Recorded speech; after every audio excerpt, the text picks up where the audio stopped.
Hello everybody and welcome back to the channel. My name is Matt and I do like video games, and in today's video, well, before we get started, as you can see, brand new webcam. You have a wide angle view of the mess that is my room. I've got my gaming PC, my Series S is there. You actually can't see that. I've got the Series X and the PS5 and the PS3 and the Switch back there. I mean, it's coming along, but it's a compact room, so I'm making it work the best I can. But I'm excited about the new webcam because I got to tell you that last one was getting pretty annoying, pretty low quality and pretty annoying.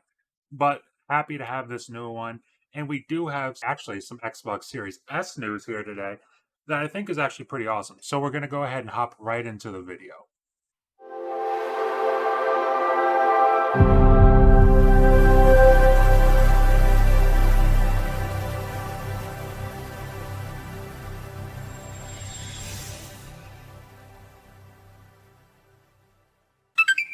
So we've got a news article that gives us brand new info on something that could stand to have a very positive impact on game development for the Xbox Series S.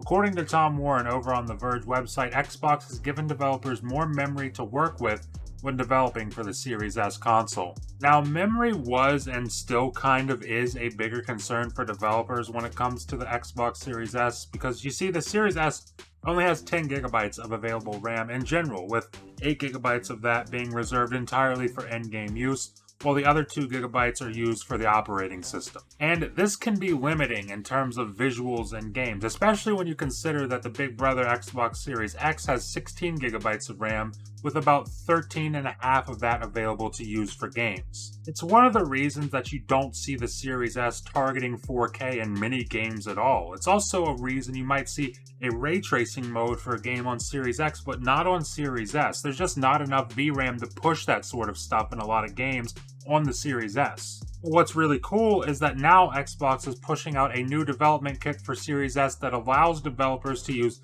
hundreds of additional megabytes of memory in their games. Now, this is something that doesn't sound like a lot, but I'm just going to bring you over here real quick to Ghost Recon Wildlands running on PC, because I want to give you a little bit of an example of how much of a difference a couple hundred megabytes can make whenever you're tweaking settings for your games in the graphics menu. So here we are at the graphics options, and as you can see at the bottom right of the screen, we have the VRAM usage. I'm at about 4,000 megabytes of my 8,000 available megabytes. I'm not going to use all that 8,000, but right now I'm at 4,000. Now I'm going to go down to shadow quality, for example, because that one is the lowest one I see. It's on medium right now. Now let's say I want to, bump that up to ultra. You can see right here in that little screen above the VRAM usage what that bump up to ultra does for the visuals of the game. So let me go back down to medium real quick, see what it does, and let me go back up to ultra and see what it does. Now, if we look at the VRAM usage below that, we'll go back to medium. It's at 3,971 megabytes. If I go up to ultra settings on the shadow quality, then it is 4,017 megabytes. That's way under 100 megabytes difference. Way under. That's under 50 megabytes difference. And it's making that big of an impact on the visual quality of the game.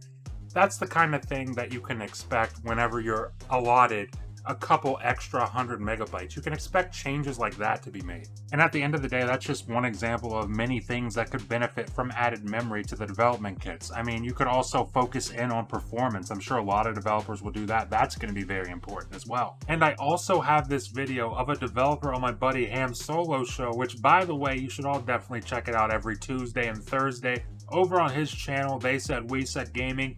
He interviews all sorts of folks, from regular fans of gaming all the way to developers. He's even interviewed Digital Foundry's John Linneman, so there's definitely tons of stuff to check out there, and I highly recommend it. But the developer on his show gave an example of memory limitations that they had ran into on previous gen consoles while developing Watch Dogs Legion. And I'm going to let that clip play for just a few seconds here so you can hear what an actual developer has to say about something like this. I think that we will have a situation where games will have to be cut back just a hair just to accommodate. For Watch Dogs Legion, I know for a fact that we couldn't put any extra animations in the game because the previous gen consoles just didn't have enough RAM to accommodate it. So we couldn't even put in an extra execution animation if we wanted to. Like if we came in today and Ubisoft called me and say, hey, can you patch in an extra level? It's like we don't have enough RAM or data for that. As you can see, he's talking about last generation consoles, but the same logic still applies. Memory restrictions are still a thing, and it's great that Microsoft is working on reducing the complications that come with such restrictions on their budget console, especially considering the fact that this is the console that most people are playing on right now when it comes to next gen on Xbox. This means that heading into the future, developers will have more breathing room to add visual effects or maybe different interactions or animations that they simply wouldn't have been able to add just by Microsoft allowing for that extra couple hundred megabytes of RAM usage. And in return, gamers could be seeing better visuals and more immersive worlds to play in. But that's really all I've got for today's video. But I guess let me know what you're thinking. I know this probably isn't something that most people would consider, and I'm sure that most people would be completely ecstatic about it as long as it nets them an even better gaming experience on future titles. But let me know how you feel down in the comments below. Leave a like if you liked the video, and please remember to hit that subscribe button and ring the bell if you're enjoying the content and want to stay up to date on all my latest videos. Thank you for watching, and I'll see you in the next video.